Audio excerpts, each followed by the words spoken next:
Bonsoir à tous. À la une de ce journal, l'exploitation illégale du bois fait perdre à l'État du Cameroun près de 20 milliards de francs CFA en 2 ans, selon un rapport du ministère des Finances, alors que la société civile pointe un doigt accusateur sur des irrégularités dans l'attribution des titres d'exploitation. Des bailleurs de fonds déplorent le faible dispositif pour sécuriser les recettes de l'État. À l'heure de l'examen du budget 2021 au Parlement, des politiques et économistes passent au crible l'immaturité de certains projets structurants et s'inquiètent d'une reprise d'une croissance peu inclusive au Cameroun. Vous les écouterez dans le dossier consacré à cette actualité. Et après, malgré la défaite au Grand Prix Goncourt de la littérature française, l'écrivaine camerounaise, unique femme dans le dernier carré de la compétition, s'est exprimée, estimant que la flamme qui a été allumée durant son périple ne va pas s'éteindre. C'est une victoire pour la littérature camerounaise et africaine. Vous l'écouterez dans ce journal.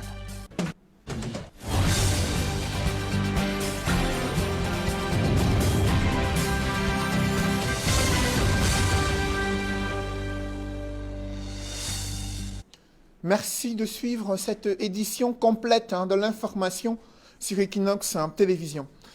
Le présumé assassin du secrétaire général de la commune de Goro est aux arrêts. Selon la compagnie de gendarmerie de Yaoundé 2, il est passé aux aveux et d'autres investigations font état de son implication dans plusieurs autres crimes et agressions dans la cité capitale. En cette veille de fête de fin d'année, la gendarmerie exhorte les populations à collaborer davantage pour lutter contre la grande criminalité dans la ville de Yaoundé. Évocation avec Emmanuel Diop et Marcelin Gansop. Voici l'arme du crime, celle qui a ôté la vie à François Eyongo. Le secrétaire général de la commune de Ngoro a été tué à son domicile au quartier Touguébé dans la nuit du 15 au 16 novembre dernier, aux environs de 22 heures. Le présumé meurtrier, Raphaël Abesolo, tout juste âgé de 24 ans, est passé aux aveux. Le 9, il descend en Colzier où il fait un braquage avec arme dans son domicile. Il emporte la somme de 800 000 francs. Le 12, dans le même secteur en Colzier, dans une boutique, il abat une personne. Le 15, cette fois-ci, au niveau de Touguébé, il part dans le domicile du Técoulous et Ongo François, où il va tirer à bout portant sur lui en présence de sa femme et de ses enfants. Il va emporter 2 téléphones et 2 porte-monnaies. Dans sa course-poursuite, un téléphone va rester sur la scène du crime. Les autres suspects sont dans nos locaux. Ils ont participé, pas directement, mais de manière implicite à l'assassinat de M. Eyongo François. C'est au bout d'une traque sans répit que les fins limiers de la compagnie de gendarmerie de Yaoundé 2 ont mis la main sur le présumé meurtrier. Dans le cadre des investigations, une première descente a été faite à Ebebda. Nous avons pu recueillir du renseignement. Une deuxième descente sera faite à Soie, où un premier suspect sera interpellé. L'exploitation de ce suspect va nous permettre de faire une deuxième descente au niveau de l'avenue Kennedy, où un deuxième suspect également sera interpellé. L'exploitation de ce deuxième suspect va nous permettre de faire une troisième descente, cette fois-ci au quartier Mvorada, où nous allons interpeller le suspect numéro 1, M. Abosolo Raphaël. La fouille minutieuse de sa chambrette va permettre de mettre la main sur des armes blanches, une machette, un couteau, et en fouillant un sac dans sa chambre, on va trouver l'arme du crime avec une étui dans la chambre. Son exploitation va permettre de faire une 4e descente à l'avenue Kennedy, où 3 autres suspects seront interpellés. Lors de la présentation de celui qui a tiré à bout portant sur son épouse, Yves Donfak, bien que rongé par la douleur, se souvient de cette soirée fatidique du 12 novembre. Il y a un voisin qui descendait à l'heure à l'instant. Il dit qu'il voit quelqu'un qui sort de la boutique, il lui présente l'arme. Que donne-moi tout ce qu'il y a sur toi. Il avait 500 francs et le téléphone, ce qu'il a remis. Il traverse donc entre la boutique, il constate que ma femme est couchée au sol en gisant du sang. Le temps pour lui qu'il est en train d'alerter aux voisins et locataires, le gars descend à 600 mètres de moi. Il tire aussi sur son frère. Chance pour lui, ça a pris plutôt les bras. On en est à se demander ce qui a bien pu pousser ce jeune homme à commettre autant de forfaits. Le suspect était sous l'emprise des substances psychotropes. Il a l'habitude d'inhaler ce qu'on appelle la colle. Parce que lorsqu'on effectue la battue à proximité du domicile du défunt Sier Eyongo François, on a trouvé un sac mandioc dans lequel il y avait beaucoup de ces substances-là. Même lorsqu'on l'avait interpellé dans son domicile, je peux vous rassurer qu'il était sous l'emprise de ces substances-là. L'occasion faisant le larron, un appel à la vigilance et à la collaboration est lancé en direction des populations, surtout en cette veille de fête de fin d'année où l'ennemi ne dort pas. J'invite la population de notre circonscription à faire davantage confiance à la gendarmerie nationale et aux forces de maintien de l'ordre. Parce que le chef de l'État a prescrit cela à travers la maxime principale, la composante de armée-nation. Ce n'est que par une collaboration harmonieuse entre ces deux composantes-là qu'on peut avoir un rendement optimal. La gendarmerie nationale est sur les traces d'autres malfrats qui font perdre le sommeil aux populations ces derniers temps, braquant et tuant de paisibles citoyens. À une semaine des élections régionales, l'insécurité grandissante dans la région du Nord préoccupe l'administration territoriale.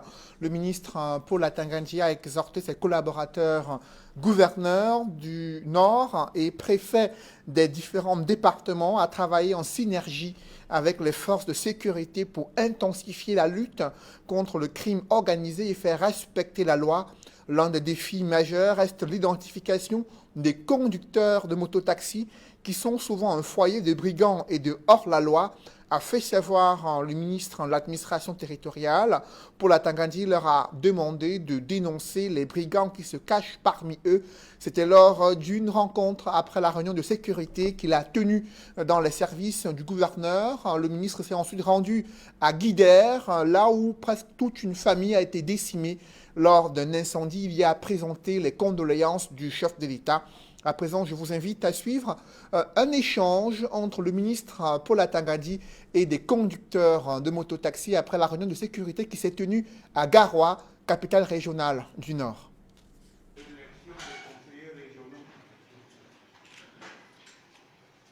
suis ici après la réunion de l'extrême Nord sur très hautes instructions de son Excellence M. Paul Biya, président de la République du Cameroun, chef de l'État, chef des armées, qui a donné des hautes directives au ministre de l'administration territoriale en sa qualité de l'agent du gouvernement dans le processus électoral, de s'enquérir de l'état d'avancement, de préparatifs de ce scrutin qui est très très important dans la vie de la nation. Comme vous le savez bien, les élections que nous attendons ont l'avantage de renforcer la décentralisation et surtout parachever les institutions prévues dans la Constitution. Donc, l'élection des conseillers régionaux est une élection extrêmement importante qui doit être organisée de manière professionnelle. Nous avons eu des discussions très importantes avec les gens des régions qui nous ont rassuré que tout est mis en œuvre et que les élections se déroulent dans de très bonnes conditions. Nous allons également évaluer la situation sécuritaire de la région. Nous avons beaucoup de défis sécuritaires. Nous allons écouter l'exposé du gouverneur, l'exposé des préfets, l'exposé des officiers supérieurs. Et à l'issue de cette réunion, nous allons faire un compte rendu exhaustif qui sera transmis à la très haute attention du chef de l'État. Vous venez de suivre le ministre de l'administration territoriale, Paul Atangandji, lors de la réunion de sécurité, lui qui indiquait l'ambition du gouvernement de veiller au bon déroulement des élections régionales prévues en fin de semaine sur l'ensemble du territoire national. Encore des irrégularités dans l'attribution des titres d'exploitation forestière et des quotas de bois à l'exportation au Cameroun. C'est du moins ce qui ressort d'un rapport sur l'observation indépendante des forêts. Malgré les stratégies gouvernementales mises jusqu'ici, de bois camerounais continuent d'emprunter des circuits illégaux au grand désarroi des populations et des caisses publiques. Des précisions avec Élisée Bokba et Marcelin Gansop. C'était une intrusion dans une activité qui brasse beaucoup d'argent et qui est aussi malheureusement le terrain fertile de l'illégalité. c'est que les chaînes d'approvisionnement en bois laissent voir beaucoup d'irrégularités. C'était une approche qui a consisté à faire des revues documentaires, aller au sein des administrations pour pouvoir prendre les informations sur la légalité des titres, pour voir les quotas qui sont attribués aux entreprises et aussi pour voir si ces entreprises-là ont effectivement respecté les quotas. On a eu des entreprises qui ont évolué en marge en fait de la législation.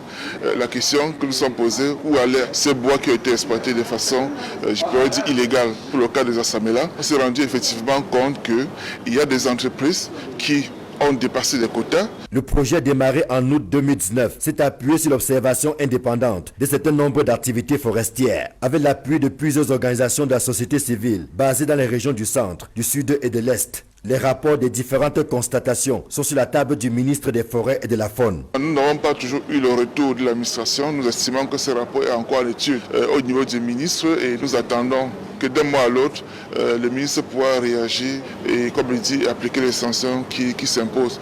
Parce que dans le cadre de nos activités, tout ce que nous faisons, c'est de pouvoir contribuer au renforcement du contrôle dans le secteur forestier. Donc travailler de façon à rendre le secteur forestier plus transparent et améliorer la gouvernance. Ça, c'est notre modeste contribution que nous pouvons apporter à l'administration en charge des forêts. Financé par le programme FAO, Union Européenne FLET, le projet qui est arrivé à son terme a permis de voir clair sur les chaînes d'approvisionnement en bois. Question de renforcer la gouvernance forestière, qui reste encore un grand défi au Cameroun. Des données importantes ont pu être collectées au cours du projet qui nous permettent de comprendre qu'il y a encore beaucoup de choses à améliorer dans le mode, par exemple, d'attribution des titres forestiers au Cameroun, dans l'attribution même des quotas de bois à l'exportation. Mais nous sommes confiants que l'administration des forêts et l'administration camerounaise en général font vraiment un travail important pour assainir le secteur forestier au Cameroun. Et avec l'appui du FODER,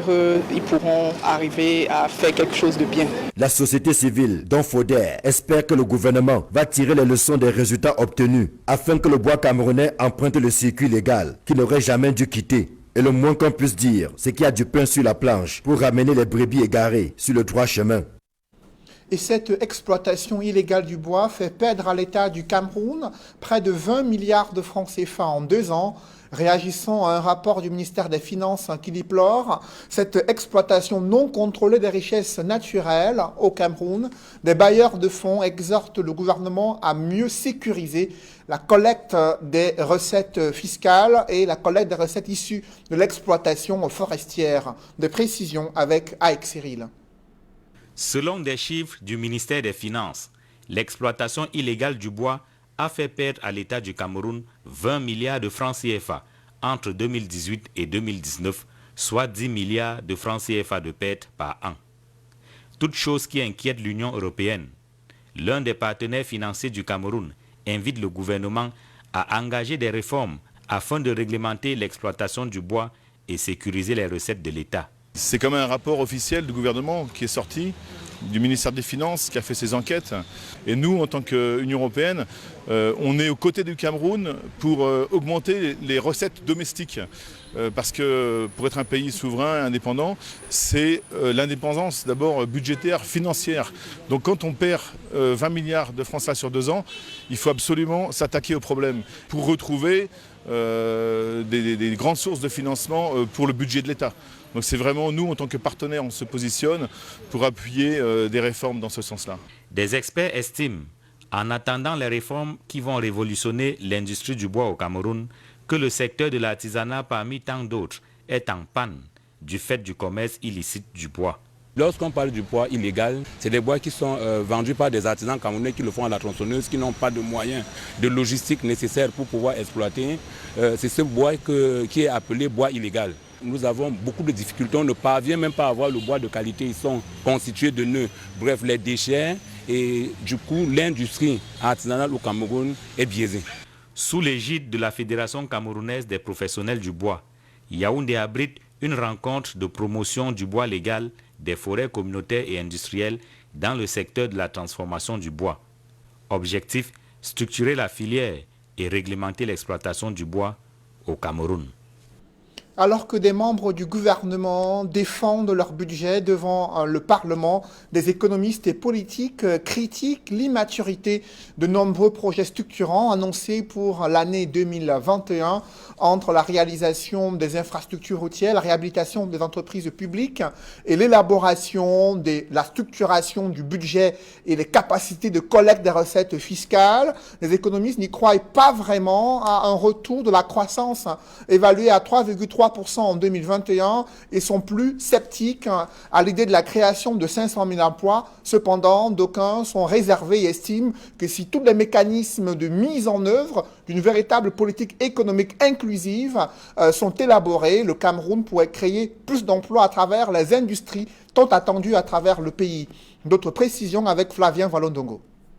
Alors que le gouvernement du Cameroun annonce l'amélioration des conditions de vie des populations dans les jours à venir, des experts des questions économiques pensent que tout ça semble utopique à cause du mauvais environnement des affaires et un climat social tendu.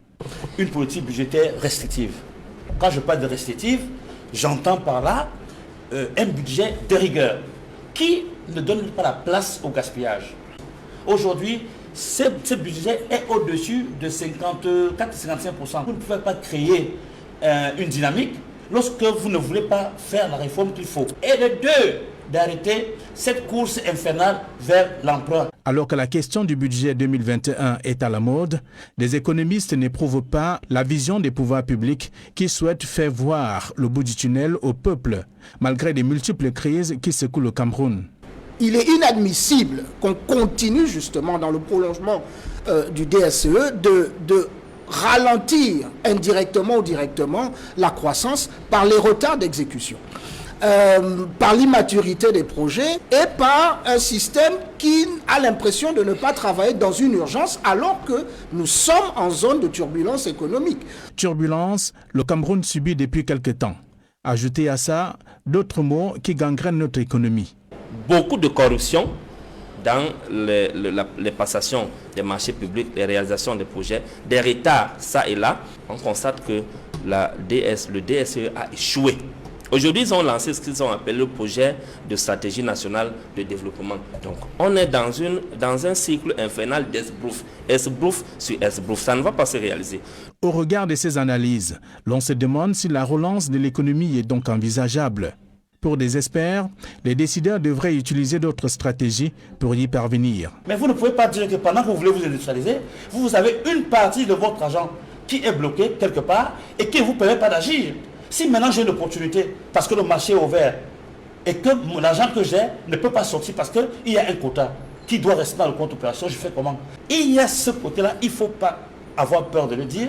Nous devons aussi faire fléchir la France. Tant que nous n'avons pas accès à la totalité de nos devises à l'étranger, ce sera aussi un frein pour que nous créions des emplois. Pour l'heure, le Cameroun fait face à un dilemme. Entre relance de l'économie, la création des emplois et la mise en place des structures de base, il y a la corruption et les détournements. Parlons à présent des questions de santé, les maladies infectieuses qui se multiplient au Cameroun. Comment les Camerounais peuvent-ils améliorer les conditions de prise en charge et d'accès aux soins pour faire face à ces maladies infectieuses? Que propose concrètement le gouvernement face aux difficultés des Camerounais à avoir des moyens financiers conséquents pour assurer leur traitement? Élément de réponse avec Guy Zogo. Dans le contexte camerounais, les maladies infectieuses restent une vraie menace. Les maladies infectieuses sont un très grand problème de santé publique. Paludisme, trypanosomiase, schistosomiase, les arboviroses, les leishmanioses, toutes ces maladies sont transmises par des vecteurs et le Cameroun a un climat que les vecteurs adorent. Et tous ces vecteurs, plusieurs espèces sont représentées, dont nous sommes en permanence en risque. Pour le Centre de recherche sur les maladies infectieuses, CRIT, il faut y faire face, notamment en encourageant la recherche et la formation continue, ce qui a abouti à la mise en place d'un comité consultatif sur cette question dont les travaux viennent de se tenir. En 3 années d'existence, le CREID a fait des contributions significatives dans la lutte contre les maladies à transmission vectorielle. Le CREID est le porteur du projet PIVEC au Cameroun et c'est le projet PIVEC qui a mis sur pied ce comité consultatif sur la lutte antivectorielle. Un accent est notamment mis sur le volet recherche avec le financement de 13 étudiants en PhD dans les universités camerounaises et de 8 chercheurs titulaires d'un doctorat. Pour le ministère de la Santé publique, cette contribution des centres de recherche pour solutionner l'équation des maladies infectieuses au Cameroun rencontre son assentiment. It is a problem of public health and that the ministry is very much engaged in fighting against vector-borne diseases. You know what malaria is doing to our economy, and you know the measures that have been taken to fight against it. So we need to collaborate with all stakeholders. For example, you see PIVEC. For example, you see our collaboration with CREID to ensure that all stakeholders are involved in the fight against vector-borne diseases. Une équipée qui entend barrer résolument la voie aux maladies infectieuses. À la veille de la journée mondiale de lutte contre la pandémie, à la veille de la journée mondiale de lutte contre le VIH-Sida, la prise en charge des patients atteints de cette pandémie a été fortement perturbée du fait de la crise sanitaire liée au Covid-19. La situation rentre peu à peu dans l'ordre selon des médecins, mais la sensibilisation, elle, peine à conscientiser les jeunes couches sociales vulnérables sur les méthodes de prévention contre la pandémie du VIH-Sida. Des précisions dans ce reportage signé Nadine Yambou. Au premier semestre de l'année 2020, le Cameroun a enregistré 37 435 nouvelles infections au VIH, soit un taux de prévalence de 3,1%. Des chiffres rendus publics par le Comité national de lutte contre le VIH-Sida. Ce taux important de contamination est dû, selon des médecins, au non-respect des mesures de précaution. Elle continue de faire des ravages parce qu'il y a des gens qui continuent encore de se contaminer. On a des contaminations nouvelles qui sont notées malgré les programmes de prévention. Il y a des gens qui continuent à être contaminés sans se soigner. Et il y a des gens qui développent des complications qui conduisent à la mort prématurée de ces gens-là. Parmi les régions les plus touchées, le Sud et le Centre arrivent en tête avec respectivement 5,9% et 4,1%. Avec la pandémie mondiale de coronavirus, la situation de nombreux patients séropositifs s'est considérablement dégradée au Cameroun. D'après les médecins, de nombreux malades ont déserté les hôpitaux. Et au plus fort de la crise sanitaire, l'OMS signalait une rupture d'antirétroviraux en raison de la fermeture des frontières et l'incapacité des fournisseurs à produire un stock important de médicaments. Pendant la période aiguë, on a effectivement vécu une période de tension, une période difficile, où on n'avait pas beaucoup de médicaments, ou alors on n'avait pas tout à fait les médicaments adaptés. Donc on a dû gérer en rationnant, on a dû gérer en donnant des médicaments qui étaient efficaces, mais qui n'étaient pas tout à fait appropriés à nos patients en particulier. Mais on a géré et on a pu limiter la casse. Malgré les multiples campagnes de dépistage, l'un des maillons faibles de la stratégie nationale de lutte contre le VIH-Sida reste la sensibilisation et la prise de conscience chez les personnes de couches sociales vulnérables que sont les jeunes. Il n'est jamais bon d'avoir une maladie qui constitue un problème de santé publique dans un pays. D'abord, continuer à informer, sensibiliser sur l'existence de cette maladie, sur les ravages de cette maladie, sur ses dangers. Sur le plan pratique, au niveau collectif, au niveau santé publique, il faut tester encore, tester toujours, c'est très important. Et à l'issue du test, ceux qui ont été diagnostiqués positifs pour l'infection à VIH, les mettre sous traitement, c'est très important. À l'occasion de la Journée mondiale de lutte contre le VIH-Sida, prévue tous les 1er décembre de chaque année, les médecins insistent sur la sensibilisation et encouragent chaque Camerounais à connaître son statut sérologique. À cet effet, une campagne de dépistage est en cours à l'hôpital général de Douala, comme dans bien d'autres formations sanitaires à travers le pays. Une nouvelle page historique de la littérature camerounaise et africaine vient de s'écrire. Malgré l'attribution du prix Goncourt à Hervé Letellier pour son livre L'Anomalie, l'écrivaine camerounaise Djali Amadou Amal, unique femme finaliste à cette prestigieuse compétition de la littérature française, estime sur son compte Facebook que l'intérêt porté pour son livre Les Impatientes est une reconnaissance du combat central de ses convictions littéraires dévolues à la femme, mère de l'humanité, tout en remerciant son éditeur et toutes les voix qui l'ont accompagné et soutenu dans ce périple. Elle a tenu à leur faire savoir que la flamme allumée ne s'éteindra pas. C'est sa réaction après n'avoir pas été distinguée comme la lauréate du prix Goncourt qui a été décerné à un écrivain français. Elle était en lice parmi les écrivains retenus pour la finale de ce prix Goncourt, un prestigieux prix de littérature française. Elle reste aussi en compétition pour le prix Goncourt des lycées aux dernières nouvelles. Un public reportage dans ce journal, la Fondation Orange Cameroun et son centre Fab Lab met sur pied des formations pour des jeunes passionnés du numérique afin de leur donner les outils nécessaires pour monter leur structure, leur start-up et pouvoir évoluer dans l'univers du numérique. Reportage. Orange Cameroun est au campus de l'université catholique UCAC-ICAM à Douala. Le leader du paiement mobile au Cameroun vient inaugurer son dernier né du réseau des Fab Labs solidaires.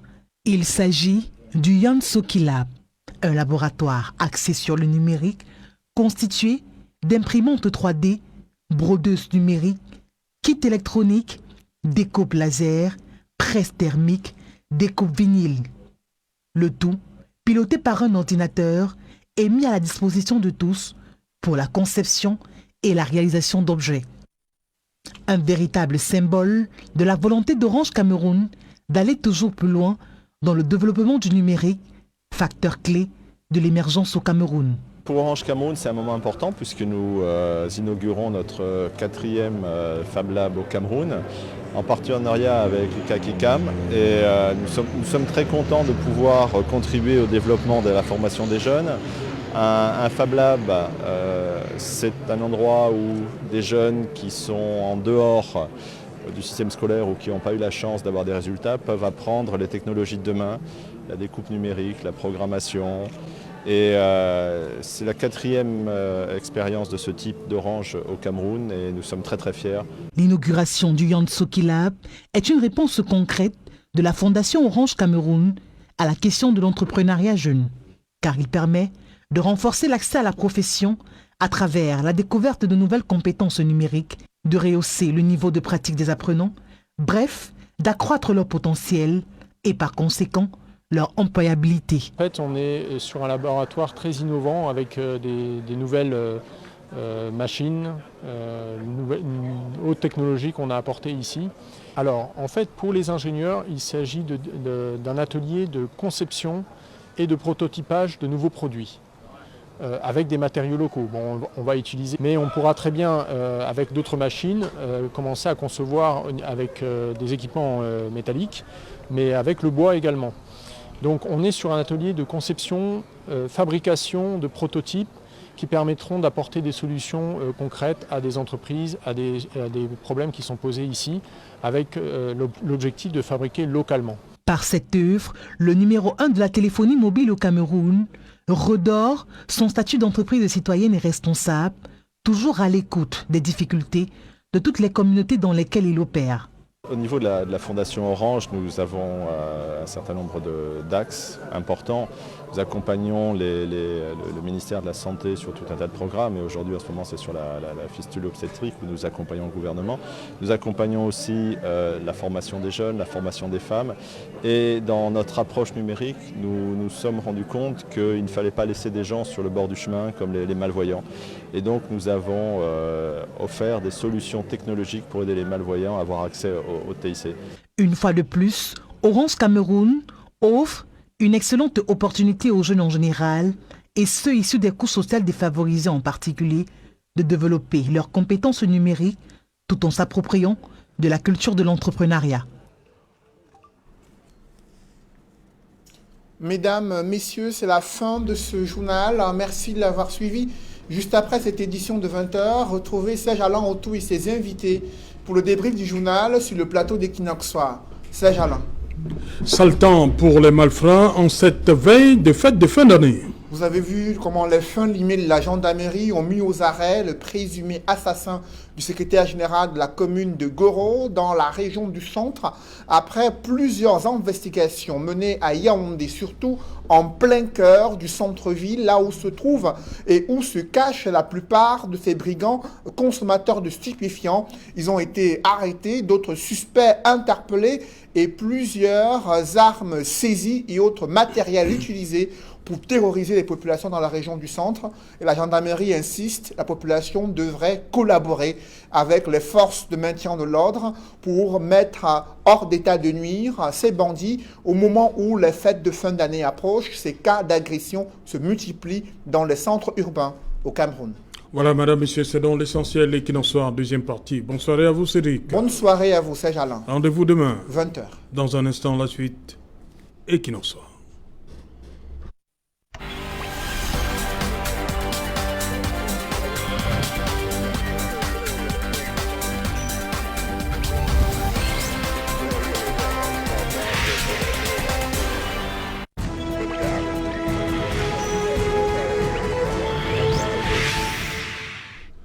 Retour sur le plateau, Equinox Soir, deuxième partie, c'est le temps du débrief, toujours en compagnie de nos invités Thierry Nyopin, Joseph René Mboutou, Zé Mbombo Kiepka et Hilaire Maker Zipan. Hilaire Zipan, oui. Les fêtes approchent, c'est normal que ce secteur-là soit en mouvement. Les malfrats, c'est normal, ils doivent... Je pense que nous avons la chance d'être un peu à l'abri de ce virus qui... Ah, vous êtes à l'abri? Un peu à l'abri, j'ai dit un peu. Oui.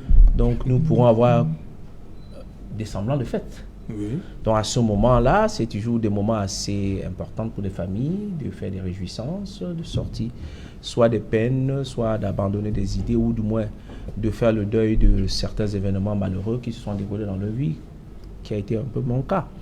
À ce moment-là, les malfrats sont pignons de rue et ils ont l'impression que toute personne qui est dans la rue possède quelque chose de plus. Oui. Et donc, il y a un regain dans ce sens-là qui vise à ce que les gens soient spoliés. Mais nous avons nos forces de maintien de l'ordre qui font un travail remarquable et nous avons suivi tout à l'heure la diligence dans laquelle a fait montre l'officier de police, qui a démontré, s'il en était besoin, que nous pouvons encore faire confiance sur dans ce domaine-là, la gendarmerie. Oui. Mais il y a aussi un cas regrettable de la gendarmerie, parce que, au-delà du fait qu'ils le font avec les malfrats, avec beaucoup de brio, ils nous gangrènent un peu le transporteur sur la voie publique. C'est quand même parfois malheureux. Ah ouais, le transporteur qui parle, ils sont c'est une mauvaise période aussi pour vous, ah ouais, c'est une très très mauvaise période. Et on multiplie les barrages, parfois, nonobstant des conventions qu'on a signées avec les pays à frais, qui n'ont pas de façade maritime, et cela les crée des désagréments. On est dans ce parcours permanent, mais je pense que le CED, cette fois-ci, a essayé de régionaliser un peu ces contrôles-là, et nous avons donc initié une autre rencontre. On ose croire que les fêtes se passeront avec moins de désagréments et beaucoup moins d'accidents, parce que ça aussi, c'est aussi une autre période extrêmement forte pour les accidents. Je pense que le ministère des Transports prendra toute sa responsabilité et que tout le monde sera conscient qu'il vaut mieux aller lentement, même s'il faut aller vite. Voilà, Bombok, Yepka, cette période, elle vous fait peur particulièrement? Période des fêtes, on a vu des malfrats qui n'hésitent pas à mettre sur pied un certain nombre de stratagèmes pour s'en sortir, on va le dire comme ça. Oui, c'est pas seulement à cette période de fête. Si vous vous rappelez très bien, le 18 janvier 2018, j'avais été agressé à l'entrée de mon village. Et mon véhicule avait été arraché. Mais le matin, c'était 22h, le matin à 9h, la police nous a appelés parce qu'on a contacté le 1500 et qu'on a retrouvé notre voiture à Noumayos. Oui, alors, quand ils veulent travailler, ils travaillent. Mais c'est les mêmes, encore une fois, parce que quand je le dis, je le dis avec un petit pincement au cœur. Quand on retrouve ma voiture, c'est la police de Nouma-Yos qui retrouve ma voiture, et ils informent la gendarmerie, et la gendarmerie demande que cette voiture aille à la gendarmerie. Quand moi je retrouve ma voiture, en fait, ils ont eu peur de la conduire parce qu'il y avait les attributs de Mbok à l'intérieur. Donc, là où ils avaient garé, ils ont laissé ça. Ils nous ont donné les clés que voilà, votre voiture, allez prendre. Normalement, si c'était simple, ils allaient conduire la voiture à la gendarmerie. Et là, il fallait sortir d'énormes sauts. Là, je n'ai sorti, déjà qu'il n'y avait plus rien. Et je n'ai rien sorti. Ils m'ont donné ma voiture. Je suis reparti avec. Donc, en ce moment-ci, et vous savez, quand on regarde la télé, on voit ce qui se passe ailleurs, on a envie d'imiter. Et je voudrais insister par rapport à ce qui se passe au nord et au sud-ouest. Ceux qui sont ici, il y en a d'autres de là-bas qui viennent vers nous. C'est le moment de profiter pour faire des coups bas. Donc, la situation du nord-ouest peut être généralisée dans tout le pays si on ne fait pas attention. Donc, nous pensons que, comme quand ils veulent, ils font. Il faut vraiment qu'on mobilise les forces de l'ordre d'ici le 31 janvier pour que le Cameroun soit en paix. Sinon, il risque d'avoir des coups terribles jusqu'à la fin du mois de janvier. Voilà. Joseph René Mboutouzé, montée de la criminalité à la porte faite. On a suivi l'officier de gendarmerie revenir sur cet élément, la collaboration entre les populations et les FMO. C'est important ? Oui, c'est important parce que, vous savez, la police agit sur je voulais dire les forces de défense agissent sur le renseignement. Et le renseignement, c'est les populations qui doivent la donner. Donc moi, je pense que dans un quartier ou quelque part, lorsqu'on constate qu'il y a quelque chose qui est modifié dans le comportement des individus dans le mauvais sens, il est important de faire appel directement aux forces de l'ordre pour enquêter là-dessus. C'est très important. Parce qu'effectivement, à la veille de fête, il y a toujours des gens qui s'organisent de manière à ce qu'ils puissent dépouiller les autres pour pouvoir passer des fins d'année telles qu'ils auraient souhaité sans pourtant effectuer le moindre effort. Ok. Voilà. Thierry Yopin, la population doit coopérer avec les forces de maintien de l'ordre. Jusqu'où ? Pour que ça ne devienne pas... Pour que ça ne devienne pas quoi ?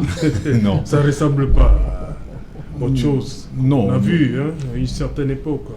Moi, je crois que la situation ne serait pas comme celle que nous avons vécue il y a quelques mois au nord, où quand la population ne collaborait pas, certaines personnes au sein du corps social étaient parfois molestées par les forces de l'ordre, qui les accusaient parfois de complicité tacite avec les éléments de Boko Haram, cette secte terroriste, négationniste même, j'aime à le dire, qui terrorise les populations dans les parties septentrionales du Cameroun.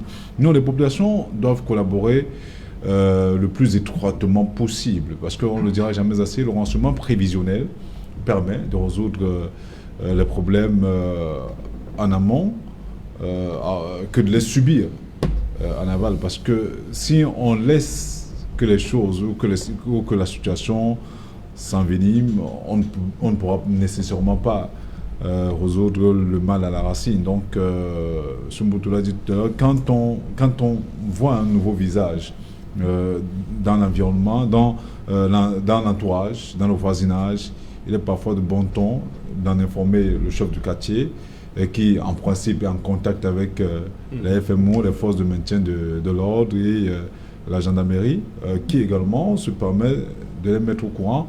Et de fil à aiguille, on peut savoir exactement si cette personne peut représenter un danger ou pas. Donc le renseignement prévisionnel joue un rôle extrêmement important. Parce que même quand vous avez écouté tout à l'heure, il a fallu que la population s'implique justement pour que les agents de la gendarmerie fassent convenablement le travail. On ne peut pas mettre un gendarme derrière chaque Camerounais, on ne peut pas mettre un policier derrière chaque Camerounais.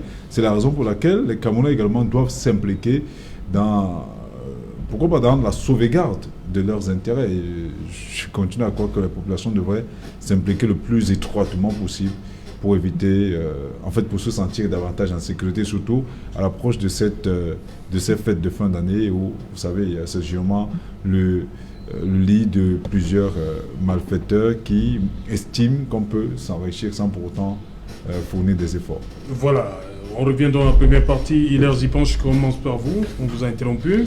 Mamadou Tandia, ancien président du Niger, décédé des jours de deuil national, obsèques officielles. John Jerry Rawlings, décédé des jours de deuil national, obsèques officielles. Mais au Cameroun, à Idjo, comme dit Mboutouzé, il est mort, étant condamné. Oui, je pense qu'il faut mettre... C'est compliqué. Non, il faut mettre les éléments de manière chronologique. Et je pense que quand on va mettre de manière chronologique, on comprend pourquoi on n'a pas fait le deuil national. 84, coup d'État manqué. 85, bien entendu, la littérature d'Aïdjo, ou du moins, le vœu d'Aïdjo. 89, mort d'Aïdjo. 91, loi d'amnistie de là. Je pense que quand on regarde les événements tels qu'ils se sont déroulés, on ne pouvait pas avoir des obsèques officielles, à mon sens, parce qu'à ce moment-là, la loi d'amnistie n'avait pas encore pris corps et les fautes qu'on reprochait à Idjo, avec tout, étaient encore pendantes. Mais pour autant, une fois qu'on a légiféré en 91, et je pense que j'ai insisté là-dessus pour dire que les dispositions de l'alinéa 2 de l'article 3 permettent en ce que l'État puisse s'accaparer du corps du président Aïdjo pour le ramener au Cameroun. Maintenant, cela ne se fait pas comme l'on souhaite, mais il est bon que dans le contexte actuel, que l'on puisse résoudre. Parce que le président Aïdjo et le président Foncha ont été à un moment à un autre des acteurs majeurs de la crise, du moins de la réunification du Cameroun. Et je pense que si l'on essaye de farfouiller ou si on essaye de regarder de près les archives, soit d'Aïdjo, soit du président Biya, certainement, ou du président Foncha, non, le premier ministre Foncha n'était pas président, du premier ministre Foncha, on peut trouver les éléments qui peuvent nous construire. Et je l'ai dit, et rappelant que le président Biya était là depuis 1962. Donc je pense que ça peut être aussi un fil conducteur pour la résolution de la crise. Et Bob l'a dit, le fait qu'on ne puisse pas élaguer pour nous Bantous ces funérailles-là montre à suffisance qu'on peut le traîner parce que l'âme est pratiquement dans l'atmosphère, n'est pas à sa place. Mais une fois que j'ai dit ça, on ne peut rien. On ne peut que se lamenter, regretter, se proposer. Mais qu'est-ce qu'on peut le faire à l'heure actuelle pour que ces choses-là se passent absolument bien? Dès lors qu'on sait que le fils d'Aïdjo, qui est membre du gouvernement, Latibien Dignodor, à partir du moment où, Nobel, tant pour moi, ambassadeur, sa fille qui est présidente du conseil d'administration, s'il y a des différends au sein de cette famille, quand bien même avec leur mère ou en vis-à-vis de leur père, il n'en demeure pas moins que pour des besoins de réconciliation nationale, nous avons besoin d'avoir la traçabilité historique sur le phénomène Aïdjo. Et alors donc, cela nous commande donc à aller faire ce deuil-là, du moins à ramener cette dépouille-là, du moins à poser cet acte-là, au-delà de l'envie, peut-être, ou de la méfiance dont mon ami Zé essaye de dire, oui, mais il n'a pas envie de faire un événementiel. Non, pas peur d'un cadavre, à mon sens. Et je pense qu'aujourd'hui, le président Biya, il dit, je voulais rester comme celui qui a apporté la démocratie au Cameroun et la prospérité. Et je pense que lorsqu'on fait ces deux éléments loués-là, on doit se réconcilier aussi avec l'histoire pour faire de la prospérité. Donc, à mon sens, il faut que nous allons dans ce sens-là pour que nous puissions aplanir plus ou moins. Et je terminerai pour dire que si l'on visite très bien les archives et l'histoire de notre pays, on va trouver certainement le fil conducteur de la solution de la crise anglophone. Et également même, plus ou moins, les éléments qui structurent aujourd'hui la décadence de l'économie, comme a dit un peu tout à l'heure le reportage. Vous savez, l'État est dans une dépréciation très avancée, comme s'il n'y avait pas de repères, comme s'il n'y avait personne qui avait travaillé pour ce pays. Et c'est assez regrettable. Les fonctionnaires se sont accaparés de toute la République et ils ne veulent pas donner le là. Je pense qu'il est temps pour le président Biya, qui n'a plus rien à démontrer, il a 38 ans de pouvoir. Il a 87 ans. Il est pratiquement l'un des doyens des chefs d'État, pour ne pas dire planétaire. Donc il n'a plus rien à démontrer. Nous demandons que s'il veut nous laisser un pays en paix, comme il a bien dit, un pays dans la démocratie, comme il le souhaite, un pays dans la prospérité, comme il a envie de le faire, qu'il faut qu'il se réconcilie naturellement avec l'histoire. Et se réconcilier avec l'histoire, c'est de convoquer le corps d'Aïdjo qui revienne. Personnellement, tel qu'on voit l'attitude du président Biya, il n'a plus envie de se retrouver dans ce conflit du passé. Ce qui le projette, c'est beaucoup plus sa sortie et beaucoup plus ce qu'il va léguer aux Camerounais. Et je pense que les militants du RDPC devaient prêcher cette chapelle-là. Et l'on est venu nous rappeler en permanence que l'oubli de 84 ne semble être encore d'actualité. Il faut oublier, messieurs Zé, et regarder dans le bon chemin, parce que c'est très important. Oui, Joseph René Boutou.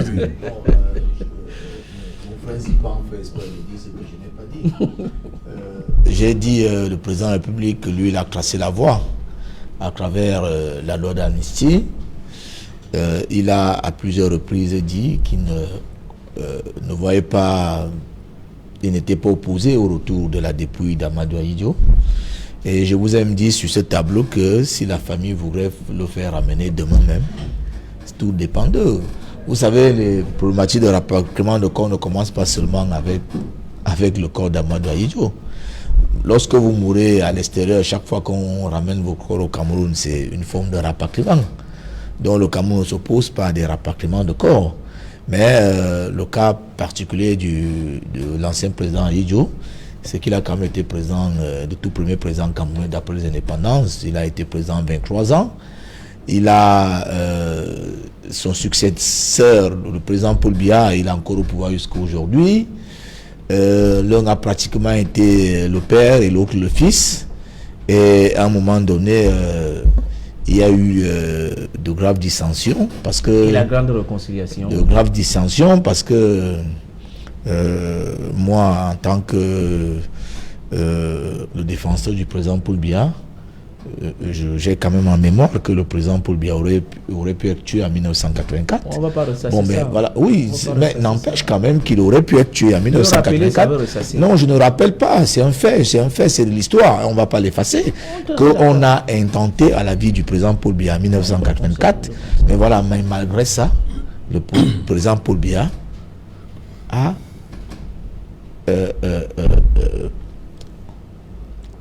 initié ceux qui ont tenté de le faire. Certains travaillent avec lui. Les enfants du président Ahidjo sont à côté de lui, à côté du pouvoir.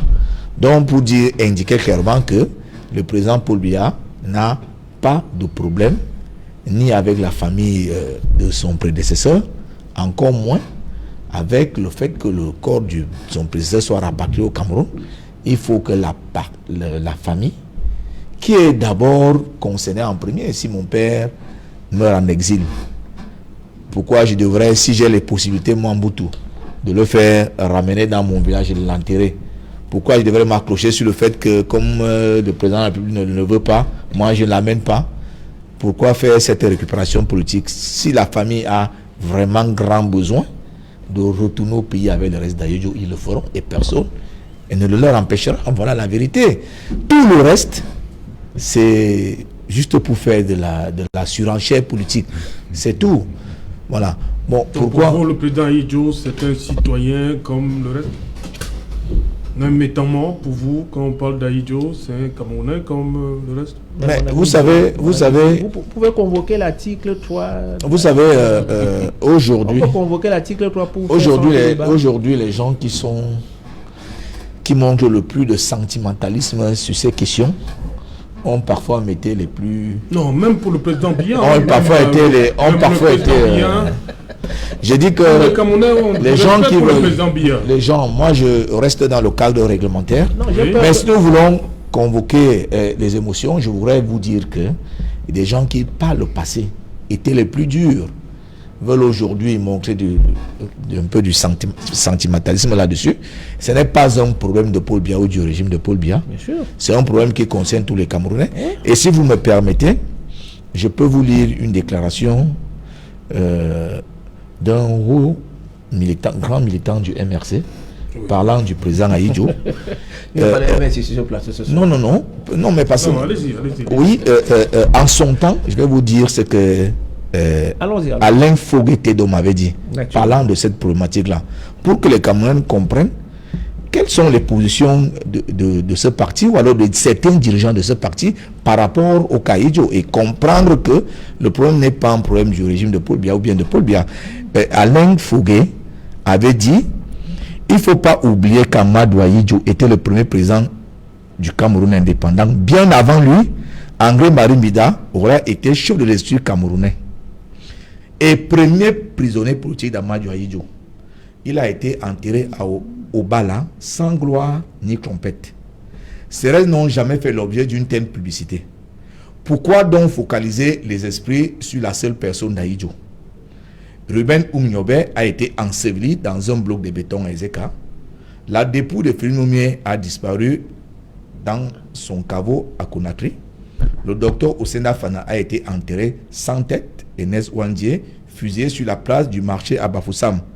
Tous élevés au rang de martyrs et considérés comme des victimes du régime Ahidjo. Voilà ce qu'il pensait. Il s'interrogeait pourquoi Ahidjo devrait être une préoccupation particulière. Et tous les autres... Cette déclaration se fait avant 91 ou après 91? Après 91. Ok. Voilà.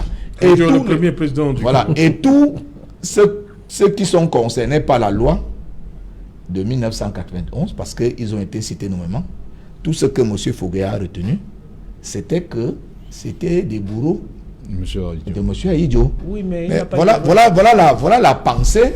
Il ne faudrait pas que, parce que nous sommes dans des combats politiques aujourd'hui, lorsqu'il faut parler du président Ahidjo qui reste à Dakar, comme si c'est un fait du régime de Paul Biya ou de Paul Biya, alors qu'il y a certains Camerounais que s'ils avaient été au pouvoir avec ce genre de position-là, je ne suis pas sûr que ramener Ahidjo aurait été une préoccupation pour eux.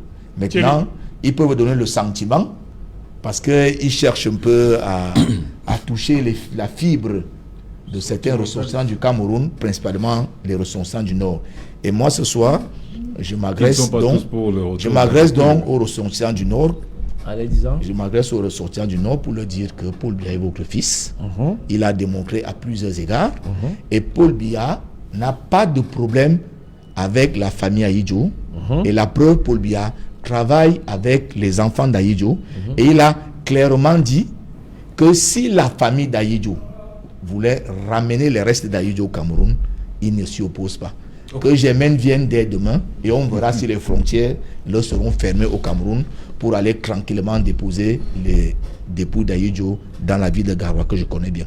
Bon, Kayaka, sur cette, est-ce qu'il y a un problème de réconciliation nationale lié à l'absence, ce retour des restes d'Amadou Ahidjo? Est-ce qu'il va manquer quelque chose? Il manque toujours quelque chose?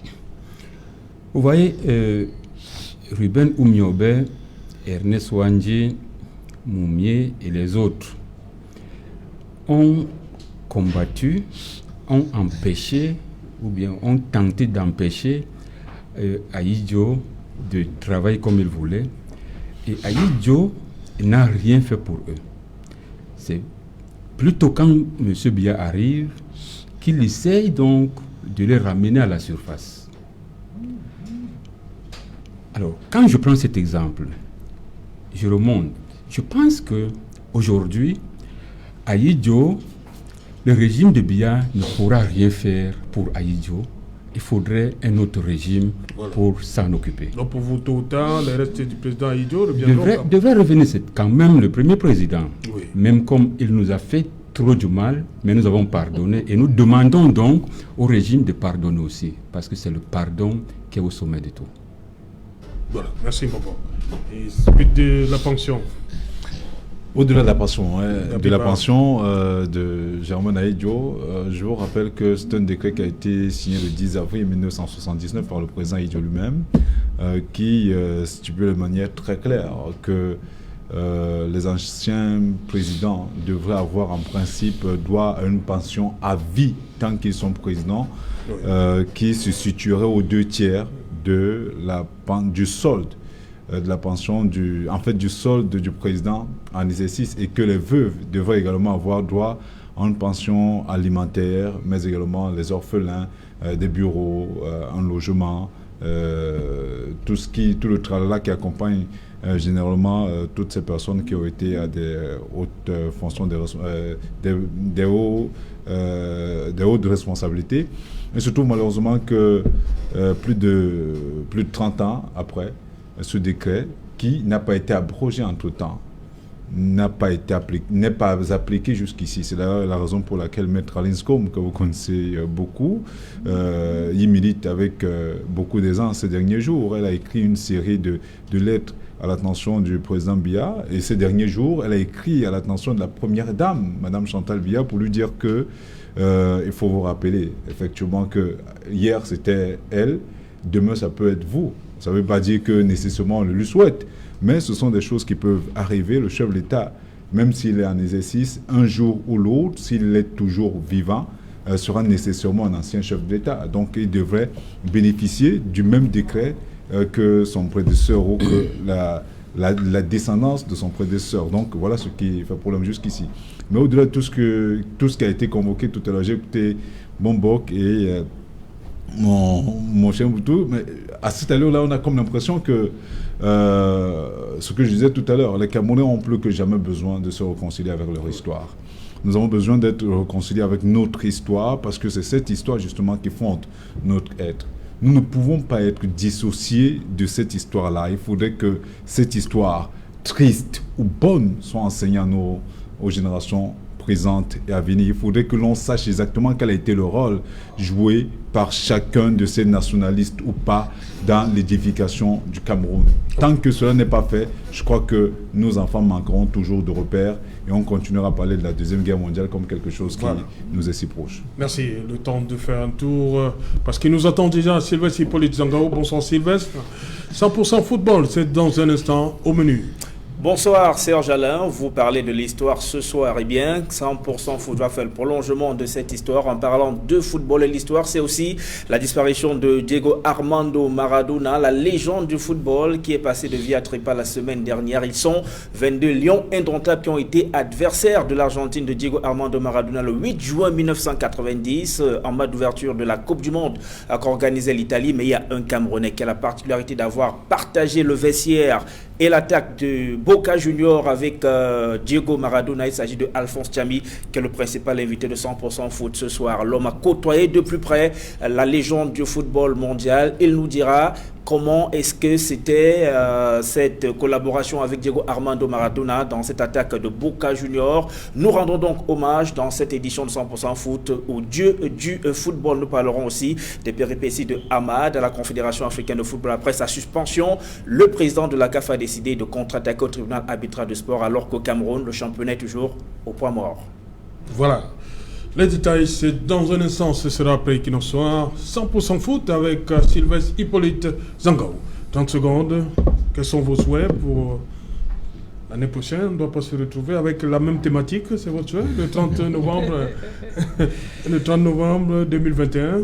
Non, je 30 pense secondes, que, non, chacun. Non, il faut le dernier tour de temps. Je pense que lorsqu'on a beaucoup plus au président Biya, qui doit complètement la clé, les nœuds, et qui a déjà posé quelques jalons pour pouvoir solutionner ce problème-là au-delà de la loi, qu'il faut qu'il s'implique, et que plus ou moins des militants du RDPC qui ont un sens conservateur, un peu comme Zé, puissent se mettre un peu de l'eau dans leur moulin et savoir qu'une fois qu'on a décidé la réconciliation, c'est la réconciliation. Il ne faut pas recouter le couteau dans la plaie, ça ne sert à rien, et le président Biya doit prendre sa responsabilité pour que nous trouvions là le début de la crise, certainement la crise anglophone, mais naturellement également la réconciliation dans les Camerounais ont le plus besoin pour pouvoir affronter plus ou moins l'après-Biya avec beaucoup d'allant, parce qu'un jour à un autre, il y aura l'après-Biya.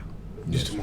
Oui, 30 secondes. Le président de la République, Paul Biya, a dit qu'il ne s'opposait pas au retour du président Aïdjo. Moi, maintenant, en tant que manager, stratège, je voudrais donc conseiller la famille d'Aïdjo d'engager donc des démarches qui peuvent prendre les Camerounais en témoin, de faire la demande de rapatriement, de convoquer la loi et de demander de faire un budget qui communique à l'État avec des appuis pour dire que pour rapatrier le corps d'Aïdjo, voilà ce qui nous coûterait la dépense, pour que nous soyons en sûrs qu'eux-mêmes ils ont engagé des marches, parce que personne ici ne peut clairement savoir si c'est resté dans cette famille sur la base des intentions en attendant d'arracher une organisation d'obsèques officielles grandiose, ou alors ils ont quand même essayé des démarches, nous n'en avons pas la preuve, qu'ils engagent donc des réelles démarches qui pourront mettre le peuple camerounais à témoin et dire que le président de la République, malgré tout ce que nous avions fait comme démarche, voilà la preuve, n'a donc pas voulu que le corps d'Ayodio soit revenu.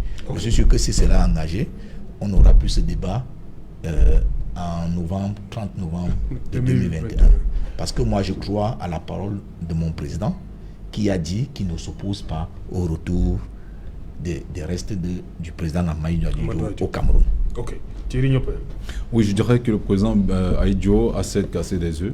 C'est normal, c'est humain. Mais je crois qu'il a quand même fait des omelettes, tout le monde les a vus. Il a fabriqué des seniors, il a laissé une économie plus ou moins prospère. Et d'ailleurs, le chef de l'État actuel l'avait dit que son illustre prédécesseur a laissé une économie assez saine. Et aujourd'hui, vous voyez vous-même à quoi ressemble le Cameroun, où on parle de plus en plus de mal-gouvernance. Donc, il y aura nécessairement un après-biage, je l'ai dit tout à l'heure. Il faudrait que l'on comprenne que nous avons besoin de nous réconcilier avec notre histoire. Nous avons besoin de nous réconcilier, que ce soit avec la famille de Robert Oumiobe, Wandi et les autres. Il faudrait effectivement que les Camerounais s'asseyent, ils regardent ensemble dans la même direction, parce que sinon, même les relents, la crise anglophone, on l'a dit tout à l'heure, les incidences, les conséquences peuvent émaner justement de tout cela, parce que toutes ces personnes ont contribué à bâtir le Cameroun dans lequel nous vivons aujourd'hui. Voilà, d'abord que vous êtes dépositaire.